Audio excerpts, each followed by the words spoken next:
ಕೆಲವೊಂದು ಹಳ್ಳಿಗೂ ಭೇಟಿ ಮಾಡ್ತಾ ಇದ್ರಿ. ಯಾವ ವಿಚಾರದಲ್ಲಿ ಏನ್ ಸಮಸ್ಯೆ ವಿಚಾರಕ್ಕೆ ಸರ್, ಈಗ ಚಿಕ್ಕಬಳ್ಳಾಪುರ ಜಿಲ್ಲೆ ದೇವಶೆಟ್ಟಹಳ್ಳಿ ಗ್ರಾಮ. ಈ ಗ್ರಾಮದಲ್ಲಿ ರಾಮಲಿಂಗಪ್ಪ ಮತ್ತೆ ಅವ್ರ ತಂಡ ಅವರೆಲ್ಲ ಸೇರ್ಕೊಂಡು ಜಗದೀಶ್ ಅಂತ ಹೇಳ್ಬಿಟ್ಟು ನಮ್ಮ ಹುಡುಗ ಇಲ್ಲಿದ್ದಾನೆ. ಒಬ್ಬ ದೌರ್ಬಲ್ಯ ಜೊತೆಗೇನಂದ್ರೆ ಕಷ್ಟ, ಬಡವರು ಆದ್ರೆ ಒಂದಷ್ಟು ಜಾಗಗಳು ಉಳಿಸ್ಕೊಂಡಿರ್ತಾರಲ್ಲ, ಅಲ್ಲಿಂದ ಇಲ್ಲಿ ತನಕ 80 ಅಡಿ ಜಾಗ ಇದೆ ಅವ್ರಿಗೆ. ಅದನ್ನ ಸರ್ವೆ ಮಾಡ್ದಿರಾ ಮತ್ತೆ ಪಂಚಾಯತಿ ಅಧಿಕಾರಿಗಳನ್ನ ಯಾರನ್ನೂ ಕರ್ಕೊಂಡ್ ಬರ್ದಿರಾ ಏಕಾಏಕಿ ಈ ದೇವಶೆಟ್ಟಹಳ್ಳಿ ಗ್ರಾಮದಲ್ಲಿ 18ನೇ ತಾರೀಕು ಕಾಂಪೌಂಡ್ ಹಾಕೋದಕ್ಕೆ ಬರ್ತಾರೆ. ಕಾಂಪೌಂಡ್ ಹಾಕಿದಾಗ ಅಳತೆ ಆಗಿಲ್ವಲ್ಲ, ಏನಕ್ಕೆ ಕಾಂಪೌಂಡ್ ಹಾಕ್ತೀರಾ ಅಂತ ಹೇಳ್ಬಿಟ್ಟು ಇವ್ರ ಫ್ಯಾಮಿಲಿ ಅವರು ಕುಟುಂಬಸ್ಥರೆಲ್ಲ ಪೂರ್ತಿ ಕೇಳ್ತಾರೆ. ಕೇಳಿದ ತಕ್ಷಣ ಹೀನಾಮಾನವಾಗಿ ಹೊಡಿತಾರ ಅವ್ರನ್ನ. ಆ ಹೊಡೆದಿರೋದಕ್ಕೆ ಸಂಬಂಧಪಟ್ಟಂಗೆ, ಗಲಾಟೆಗಳಾಗಿರೋದಕ್ಕೆ ಸಂಬಂಧಪಟ್ಟಂಗೆ ಎಲ್ಲ ವಿಡಿಯೋ ದಾಖಲೆಗಳು, ಫೋಟೋಸ್ ಪ್ರತಿಯೊಂದು ಎಲ್ಲ ಇದೆ. ಜೊತೆಗೇನಂದ್ರೆ ಈ ಪ್ರಕರಣಕ್ಕೆ ಸಂಬಂಧಪಟ್ಟಂಗೆ FIR ದಾಖಲಾಗಿದೆ, ಆದ್ರೆ ಆರೋಪಿಗಳು ಬಂಧನ ಆಗಿಲ್ಲ.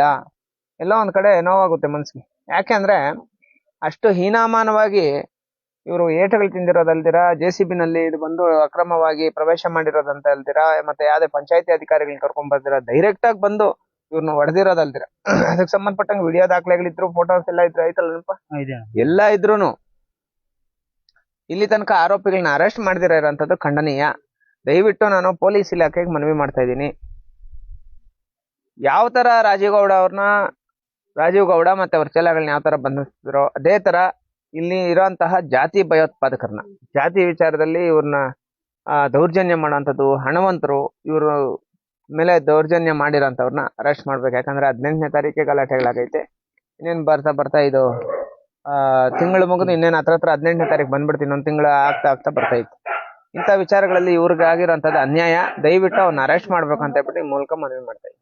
ಸರ್, ಎಲ್ಲೋ ಅಟ್ರಾಸಿಟಿಗಳ ಪ್ರಾಬಲ್ಯ ಕಡಿಮೆ ಆಗ್ತಿದೆ ಅಂತ ಅನಿಸ್ತಿದ್ವಿ ಸರ್. ನಮ್ ಜನ ಇತ್ತೀಚೆಗೆ ಬೇರೆ ಒಂದಷ್ಟು ಜಾತಿವಾದಿಗಳು ಮತ್ತೆ ಅವರು ಮನೆಗಳಲ್ಲಿರೋಂಥವ್ರು ಓದ್ಕೊಂಡಿರೋದ್ರಿಂದ ಒಂದಷ್ಟು ಪ್ರಕರಣಗಳು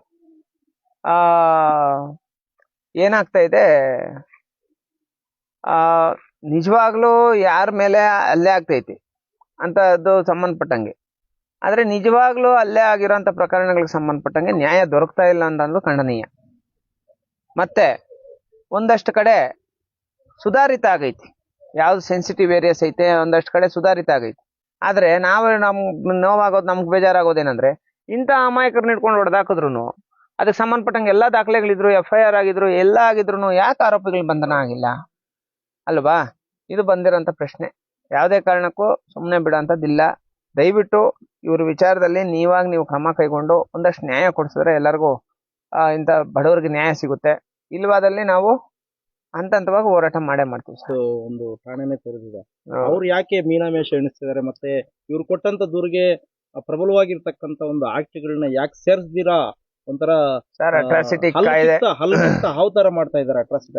ಅಟ್ರಾಸಿಟಿ ಪ್ರಕರಣ ದಾಖಲಾಗಿದ್ದು 24 ಗಂಟೆಯಲ್ಲಿ ಆರೋಪಿನ ಅರೆಸ್ಟ್ ಮಾಡ್ಬೇಕು ಅಂತ ಹೇಳ್ಬಿಟ್ಟು ಒಂದು ಸುತ್ತೋಲೆ ಮುಖಾಂತರ ನಮ್ಮ SC/ST ಸೆಲ್ಗಳು ಅದನ್ನ ಓಪನ್ ಮಾಡಿರೋಂಥದ್ದು. ಅದನ್ನ ಬಂದ್ಮೇಲೆ ಒಂದಷ್ಟು ಜನಕ್ಕೆ, ಒಂದು 30% ಜನಕ್ಕೆ ನ್ಯಾಯ ಸಿಕ್ಕೈತಿ. ಇನ್ನು 70% ಜನಕ್ಕೆ ಇಲ್ಲಿ ತನಕ ಯಾವುದೇ ನ್ಯಾಯ ಸಿಗ್ಲಿಲ್ಲ. ಈಗ ನಾವು ಇದನ್ನ ನೋಡ್ಬೋದು, ಯಾವ್ದು ನೆಲಮಂಗಲ ಒಂದು ಕೇಸ್ ನೋಡ್ಬೋದು, ನೇರವಾಗಿ ಬಂದು ಬೆದರಿಕೆ ಆಗ್ತಾನೆ. ಆದ್ರೆ ಇಲ್ಲಿ ತನಕ ಈ SC/ST ಸೆಲ್ ಅವರು ಪರಿಶಿಷ್ಟ ಜಾತಿ ಪಂಗಡಗಳ ದೌರ್ಜನ್ಯ ಏನು ಇದೈತೆ, ಅದಕ್ಕೆ ಸಂಬಂಧಪಟ್ಟಂಗೆ ಇಲ್ಲಿ ತನಕ ವಿಸಿಟೇ ಮಾಡಿಲ್ಲ. ಅಂಥದ್ದು ಎಷ್ಟೋ ಪ್ರಕರಣಗಳು. ಒಂದು 30 ಜನಕ್ಕೆ ನ್ಯಾಯ ಸಿಕ್ಕೈತೆ, ನಾನು ಇಲ್ಲ ಅಂತ ಹೇಳ್ಬಿಟ್ಟು ಹೇಳಲ್ಲ. ಅಂದ್ರೆ 70 ಜನಕ್ಕೆ ಅನ್ಯಾಯ ಆಗೈತಲ್ಲ. ಇದಕ್ಕೆ ಸಂಬಂಧಪಟ್ಟಂಗೆ ಯಾಕೆ ಮೀನಾಮೇಷ ಮಾಡ್ತಾ ಇದಾರೆ? SC/ST ಸೆಲ್ ಆಗಿದ್ದು ನಮ್ಗೆ ಅನುಕೂಲ ಆಯ್ತು ಅಂತ ಹೇಳ್ಬಿಟ್ಟು ನಾವು ಖುಷಿ ಪಟ್ಟು ಪಟಾಕಿ ಹೊಡ್ತೀವಿ.